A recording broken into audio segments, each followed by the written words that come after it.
Saya nggak yakin apakah kalian memeriksa email kalian dengan teliti. Oke? Kenapa? Karena tidak sedikit juga konten kreator yang bermasa bodoh, nggak peduli dengan email, bahkan ada yang kena strike atau teguran pertama dari YouTube tapi nggak mengindahkan itu, alias cuek bebek aja.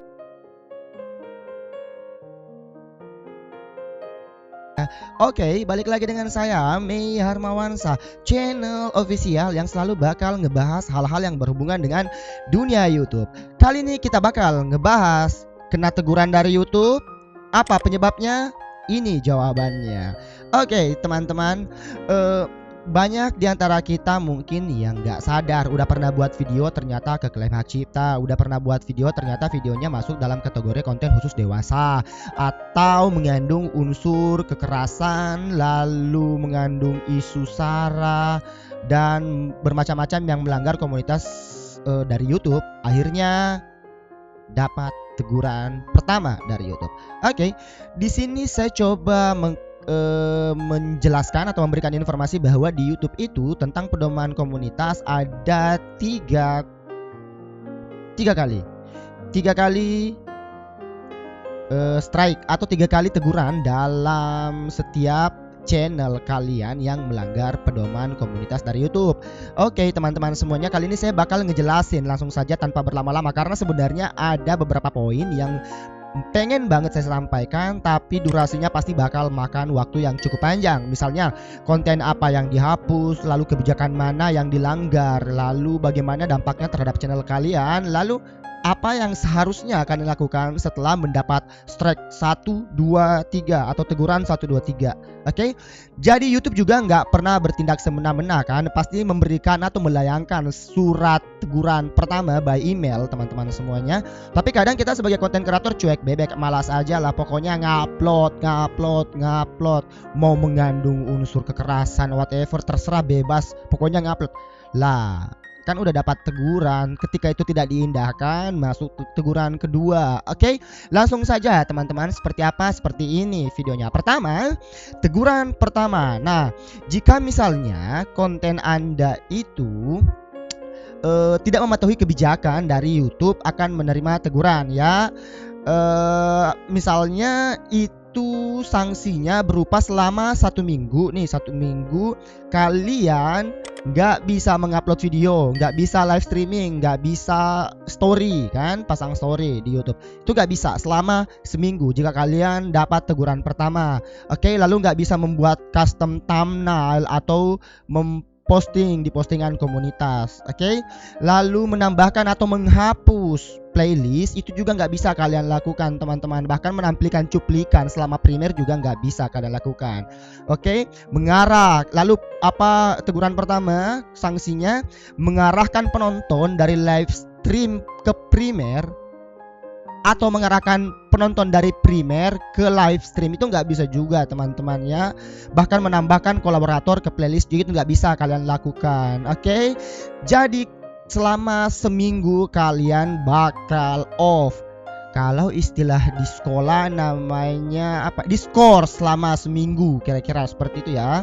Oke, bayangin aja ketika kalian udah asik-asik di YouTube, asik buat video, lalu hobi dan lo bakal stuck selama seminggu. Waduh gila, itu bakal stres berat teman-teman. Ya menurut saya sih, ya bagi kalian yang cuek bebek ya cuek bebek juga dengan hasilnya seperti itu.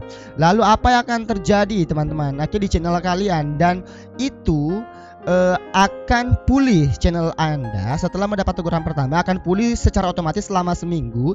Tapi teguran akan tetap ada di channel Anda bahwa Anda kalian udah pernah kena teguran pertama.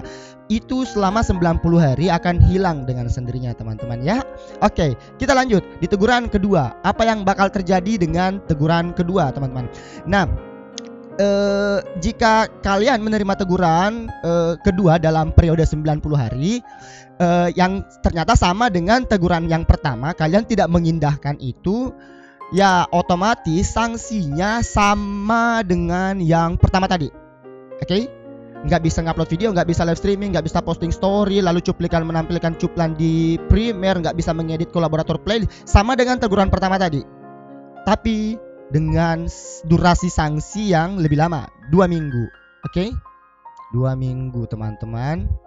Nah, di sini ketika kalian kena 2 minggu dan kalian tetap tidak mengindahkan itu, ya seperti biasanya 2 minggu channel kalian akan pulih dengan otomatis selama 2 minggu, teman-teman ya.